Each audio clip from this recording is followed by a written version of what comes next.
Welcome to Enjoy English. Are you ready for the second part of Jane Eyre's story? Добро пожаловать всем в Enjoy English. Вы готовы ко второй части истории про Джейн Эир?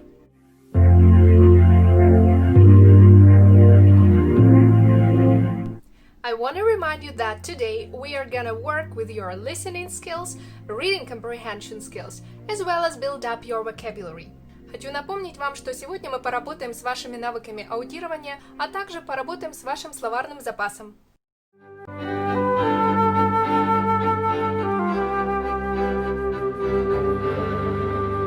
Chapter 5 Fire. It was March. One night I was in bed, but I was not asleep. The house was quiet. Suddenly, I heard a sound in the corridor outside my room. "Who's there?" I said. Nobody answered. Then I heard a strange laugh. I got out of my bed and I went quietly to the door. I listened. I heard another sound. Somebody was walking up the stairs to the top corridor. Then I heard somebody close a door. Was that Grace Poole? I said to myself. Yes, it was Grace. Why was she laughing?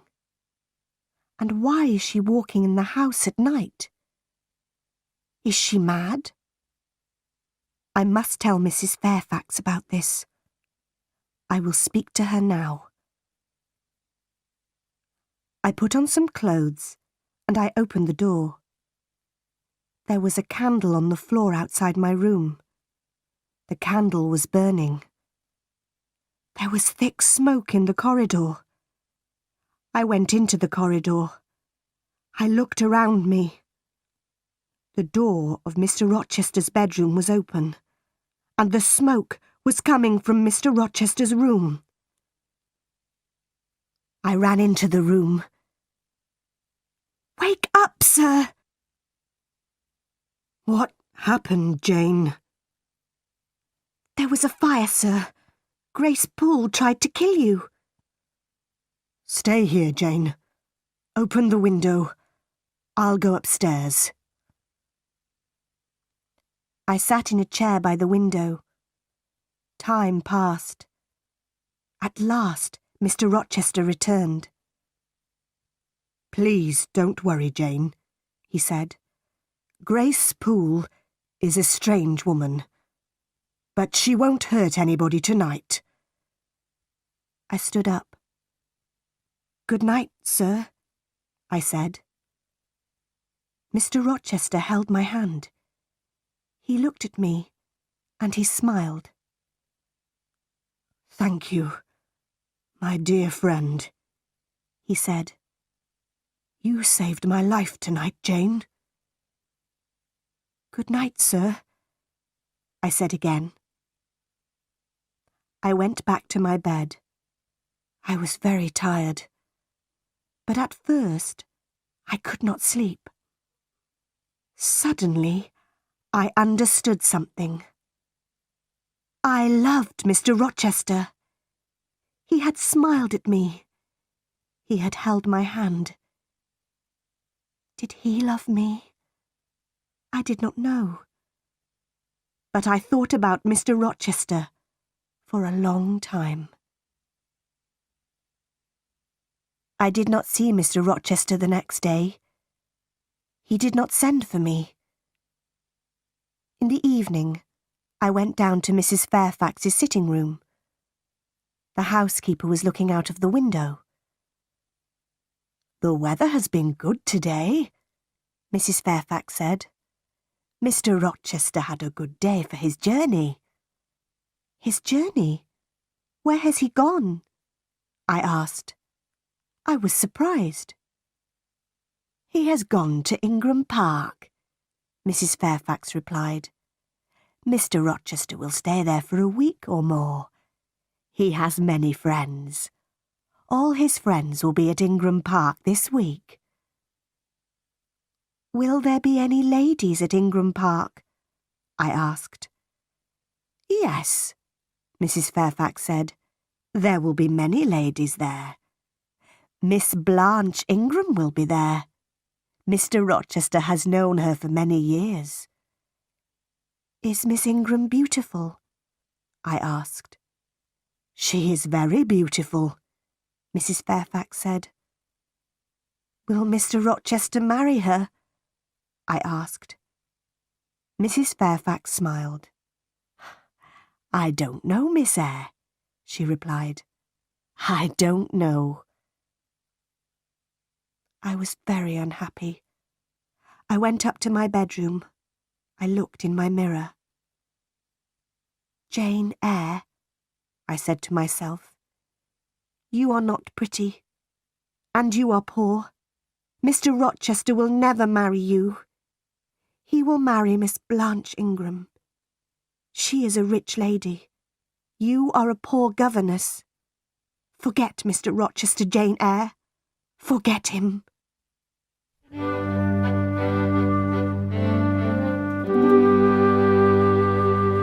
Chapter 6. Guests at Thornfield Hall. 2 weeks later, a letter arrived for Mrs. Fairfax. Mr. Rochester will return on Thursday, Mrs. Fairfax said. Some of his friends will come here with him. There will be many guests at Thornfield Hall. On Thursday evening, Mrs. Fairfax, Adele and I were in Adele's bedroom. Mrs. Fairfax was looking out of the window. The guests are arriving now, Mrs. Fairfax said. I went to the window and I looked out. There were 3 carriages. 2 people were riding horses. Mr. Rochester was riding his big black horse. A beautiful young woman was riding a white horse. Mrs. Fairfax pointed to the young woman. That is Miss Ingram, the housekeeper said. Then she went downstairs. Adele wanted to go downstairs too. No, Adele, I said.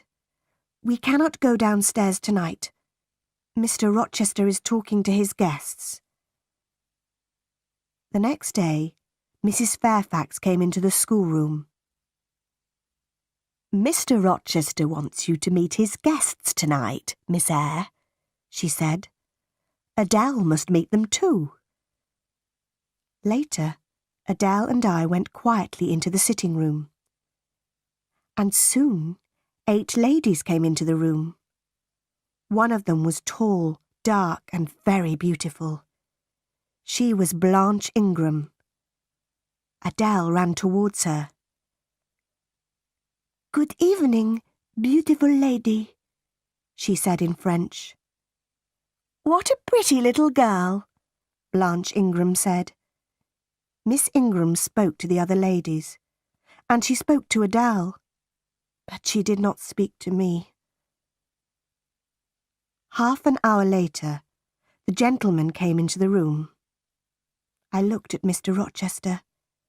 He saw me, but he did not speak to me. Miss Ingram pointed at Adele. Why doesn't this little girl live at school, Mr. Rochester? She asked.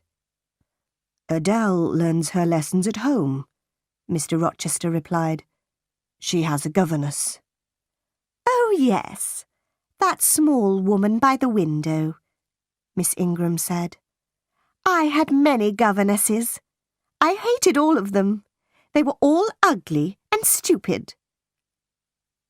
Later, Miss Ingram and Mr. Rochester sang some songs together.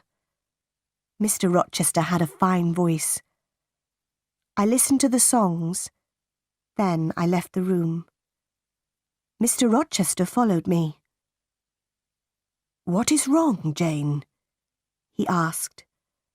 Nothing is wrong, sir, I said. But I am tired. I am going to my room. Good night, sir. You are tired. And you are unhappy too, Mr. Rochester replied. There are tears in your eyes. Rest now, Jane. But please come and meet my guests tomorrow evening. Don't forget, Jane. The guests stayed at Thornfield Hall for 2 weeks. Every evening, I went to the sitting room with Adele. Nobody spoke to me. Mr. Rochester and Miss Ingram were always together. One afternoon, Mr. Rochester went to Millcote. He returned late in the evening.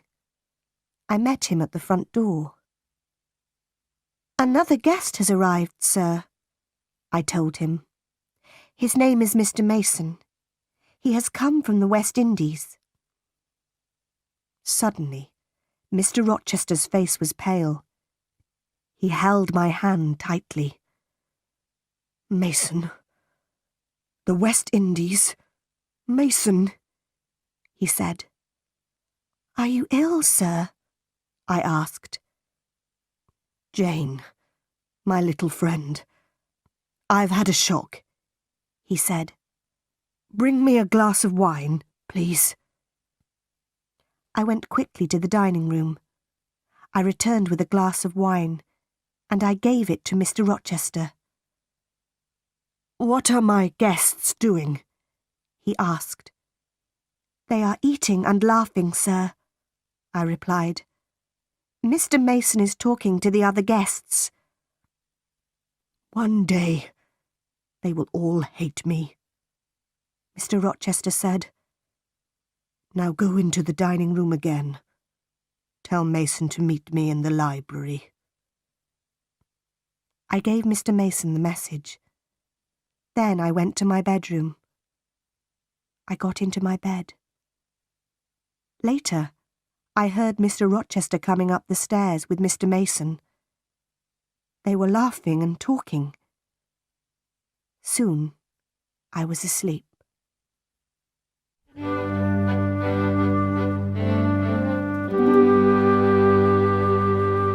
Chapter 7. A Terrible Night. Some hours later, I woke up. A terrible cry had woken me. The moon was bright. Its light was shining through my window. I listened. Then I heard somebody shouting. Help! Help! Rochester! Help me! The voice came from the top corridor. Help! Help! I got out of bed, and I put on a dress and some shoes. I opened my door. All the guests were in the corridor outside the bedrooms. They were all asking questions. What happened? They asked. Is there a fire? Who is hurt? Where is Mr. Rochester? I am here, Mr. Rochester said. He was walking down the stairs from the top corridor. What is wrong, Mr. Rochester? Miss Ingram asked. What has happened? Nothing is wrong, Mr. Rochester replied. One of the servants has had a bad dream. Go back to bed. I went back to my room, but something was wrong. I did not get into my bed. I waited. Soon, somebody knocked on my door. I opened the door. Mr. Rochester was standing in the corridor. Jane, follow me. Do not make a sound, Mr. Rochester said. We went up to the top corridor. Mr. Rochester unlocked a door, and we went inside a room. Mr. Mason was sitting on a chair in the room. His face was pale, and his shirt was covered with blood. Then I heard a terrible laugh. The sound came from the next room. Grace Poole is a madwoman, I thought. Why does Mr. Rochester have a mad servant? Mr. Rochester spoke quietly to Mr. Mason. I am going to bring a doctor, Richard, he said. Then he spoke to me. Stay here, Jane. Wash Mr. Mason's arm, but do not speak to him. Mr. Rochester left the room. I washed Mr. Mason's arm. We waited for Mr. Rochester and the doctor.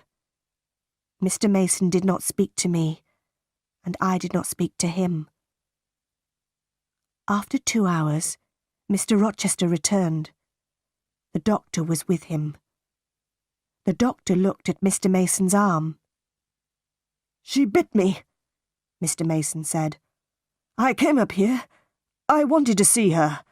I wanted to help her. But she bit me. Be quiet now, Richard, Mr. Rochester said quickly. The doctor put a bandage on Mr. Mason's arm. Mr. Rochester put Mr. Mason's coat round the injured man's shoulders. Then he spoke to me again. Run downstairs, Jane. Unlock the small door at the side of the house, he said. We will follow you. I went quickly downstairs, and I opened the door. Outside the door, a servant was waiting with a carriage. Mr. Mason and the doctor came out of the house. They got into the carriage. Then Mr. Rochester came out of the house too. Mr. Mason spoke to him through the window of the carriage. Help her. Be kind to her, Rochester, he said. Yes, I will, Mason, Mr. Rochester said. The servant drove the carriage away. Will you walk in the garden with me, Jane? Mr. Rochester asked. I do not want to sleep now. Yes, I will, sir, I said. Soon it was morning. The birds were beginning to sing. The flowers had a sweet smell. It has been a strange night, Jane, Mr. Rochester said. Were you frightened? I am frightened of Grace Poole, I said. She will hurt you one day. I am stronger than she is. She will not hurt me, Mr. Rochester said. He looked at me for a few moments. Are you my friend, Jane? He asked me. Yes, sir. I will be your friend forever, I replied. Thank you, my dear, Mr. Rochester said. I have made mistakes. Now I want to be happy. That is not wrong, is it, Jane? He stopped speaking for a minute. Then he said, Go into the house. I'll talk to you tomorrow. But the next day, I had a letter from Gateshead Hall, my Aunt Reed's house. The letter was from my cousin Eliza. Gateshead Hall. Dear Jane Eyre, my brother, John, is dead. My mother is very ill. She wants to speak to you. Please come quickly, Jane. Your cousin, Eliza Reed. I started the journey to my Aunt Reed's house immediately. I arrived there the next day. My Aunt Reed was very, very ill. She could not move, and she did not speak to me. I wanted to return to Thornfield Hall. I wanted to see Mr. Rochester. But Eliza wanted me to stay at Gateshead Hall. After 3 weeks, my aunt spoke to me at last. She spoke very slowly. Are you Jane Eyre? She asked. Yes, Aunt Reed. I am Jane Eyre, I replied. There is a letter for you, Aunt Reed said.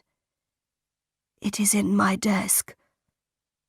Call Eliza, please. She will get the letter.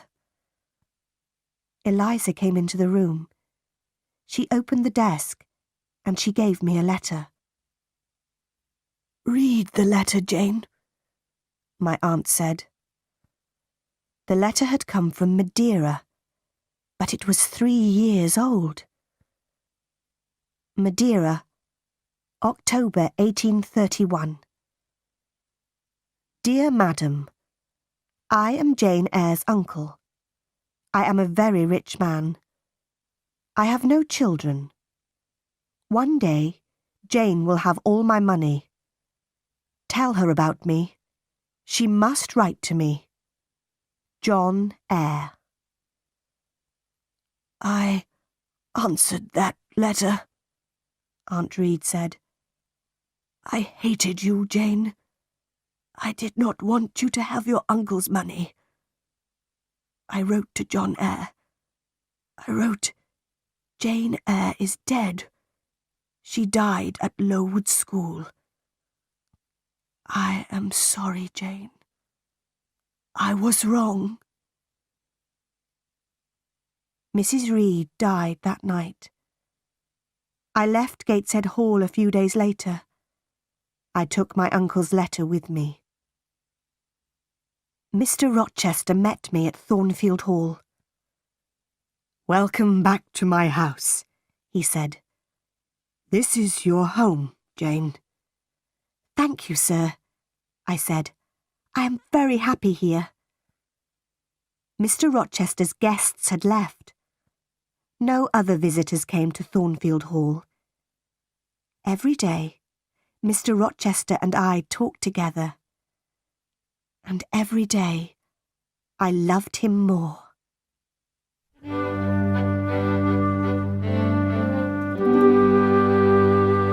Chapter 8. In the Garden. In June, the weather was hot. One evening, I walked into the garden. Mr. Rochester was there too. "Do you like this house, Jane?" he asked. "Yes, sir," I replied. "Soon, Adele will go to live at a school, Jane," he said. "Then I will not want a governess here. Will you be sad then, Jane? Will you leave Thornfield Hall?" "Leave?" I said quickly. "Must I leave Thornfield?" "My dear." Mr. Rochester stopped. He was silent for a moment. Then he said, "I am going to be married soon." "Oh, sir," I said, "then I must go far away from Thornfield, far away from you, sir." I started to cry. "I will always remember you, Jane," Mr. Rochester said. "Will you forget me?" "No, sir," I replied. "I will never forget you. I don't want to leave Thornfield, sir. I don't want to leave you." "Don't leave, Jane," Mr. Rochester said. "Stay here." He smiled at me. "I must not stay here, sir," I said. "You are going to marry Miss Ingram. I am poor. I do not have a pretty face. But I have a heart. It is a loving heart, sir." "Jane, I am not going to marry Miss Ingram," Mr. Rochester said. "She is rich. She is beautiful. You are poor. You are not beautiful. But I want to marry you. Will you marry me, Jane?" For a moment, I could not speak. At last, I asked, "Do you love me, sir?" "I do," he replied. "Then, sir, I will marry you," I said. And Mr. Rochester kissed me. "My dearest Jane," he said, "nothing can stop our marriage now. We will be married in a month, Jane. We kissed again. Then I said good night, and I went into the house. I went upstairs to my room. Later, I remembered my Uncle John Eyre's letter. I will write to him in Madeira, I said to myself. I will tell him about my marriage to Mr. Rochester. I am very happy. My uncle will be happy too. 4 weeks passed. Mr. Rochester was going to buy me many beautiful things. He was going to give me many presents. But I did not want these things. No, Edward, I said. I am not beautiful. I don't want beautiful things. I want you, Edward. It was the month of July. 2 days before our wedding day, Mr. Rochester went away. I will return tomorrow, he said. I love you, Jane. That night, I went to my bedroom early. My wedding dress and my wedding veil were in my room. I looked at them. In 2 days, I will be Jane Rochester, I said to myself. Then I went to bed. But I did not sleep well. The next day, Mr. Rochester returned. He looked at me carefully. What is wrong, Jane? He asked. Your face is pale. Are you frightened? I had a very strange dream last night, I said. It was a dream about this house. But in my dream, Thornfield Hall had no roof. The walls were burnt. They were black. In my dream, I tried to find you, but you were not in the house. Are you afraid of a dream, Jane? Mr. Rochester asked. No, Edward, I replied. But I woke up from my dream. There was a woman in my room. She was tall and heavy. She had long black hair. The woman was holding a candle, I said. She put the candle by my mirror. She put my wedding veil over her head, and she looked in the mirror. Then I saw her face. It was a strange, terrible face, Edward, I said. Suddenly, the woman tore my veil into 2 pieces. She threw the pieces on the floor. What happened next? Mr. Rochester asked. The woman held her candle near my face, I replied.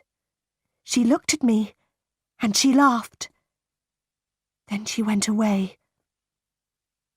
This happened in your dream, Jane, Mr. Rochester said.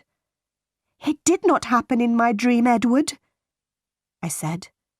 This morning, my wedding veil was on the floor of my room. It was torn. It was in 2 pieces. But the woman did not hurt you, Jane, Mr. Rochester said. Sleep in Adele's room tonight, my dear. You will have no more bad dreams.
I'm sure you did well. Я уверена, что вы справились. Send me your answers in the comment section below if you want. Посылайте мне свои ответы в комментариях, если вы хотите, чтобы я их проверила. And I welcome you to the third part of the book. И добро пожаловать в третью часть.